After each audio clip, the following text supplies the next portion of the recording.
It's Fitness Friday, everybody, and I just love how we can incorporate fitness into essentially every aspect of our lives and communities. And today we're talking about a running event like few I've heard of before that I hope as many people as possible will try to attend.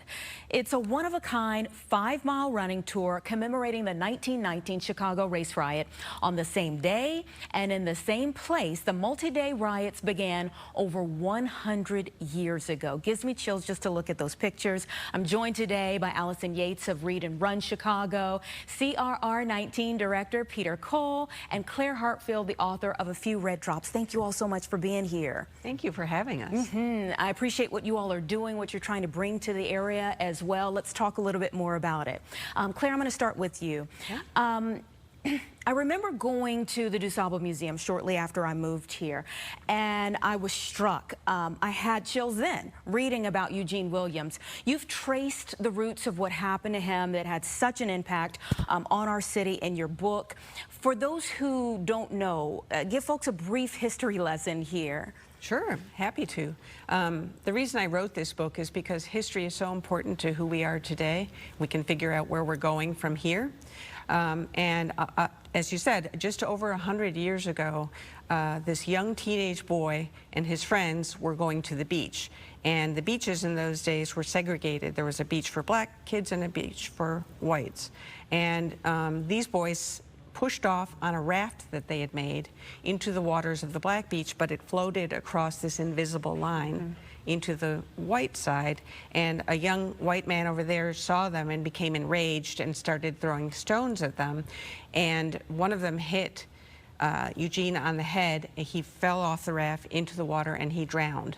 And then what followed from there was there had been a powder keg of horrible things going on before that, and it just exploded at that point. Yeah, there was so much going on in 1919 around the country, and you know, it was amazing for me to find out what happened right here in Chicago. So Peter, why was it so important to your team to find ways to commemorate this devastating but momentous chain of events for the city?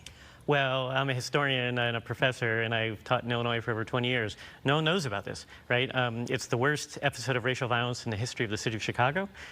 It created, we say, the origin story of residential segregation. So why is Chicago segregated in 2023? It's because in the 1920s, after the race riots, instead of using violence to police boundaries, right, you can use legal, subtle, less overtly violent ways to achieve the same ends. No one knows it, right? And so we are, like Claire said, who we are today in Chicago because of this history.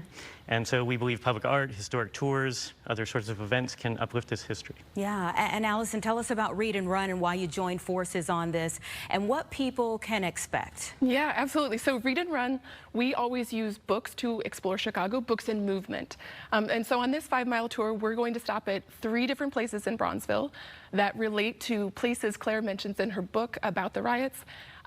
You will hear from different speakers to talk about, to honor Eugene Williams' life and to talk about all of these things that still matter today, like Peter said. And it will give you a chance to really explore in real life all of these places that we might pass by and not even realize are part of our city's history. Yeah, that's a big part of it. It's right here. History is all around us. This event is child-friendly, everybody, so the whole family can learn together. It's an easy-paced 5-mile loop in Bronzeville. They're going to stop at various locations, as she said in Claire's book, starting and ending from the Eugene Williams Memorial marker. And at the end of the route, runners will have the option to watch the free Looking Glass Theater performance of Sunset 1919, commemorating the start of the 1919 Chicago Race Riot. And the link to register is right there on your screen, and we'll place that online as well. So my guest today, along with the great-grandson of Ida B. Wells, will be in attendance. So powerful stuff that's taken place. There's also a 7-mile bike tour exploring the history of Bronzeville. Tomorrow morning, if running isn't your thing, you can do that. But we're just so excited about what you're doing. Thank you for honoring the history that's here in Chicago. We'll be right back.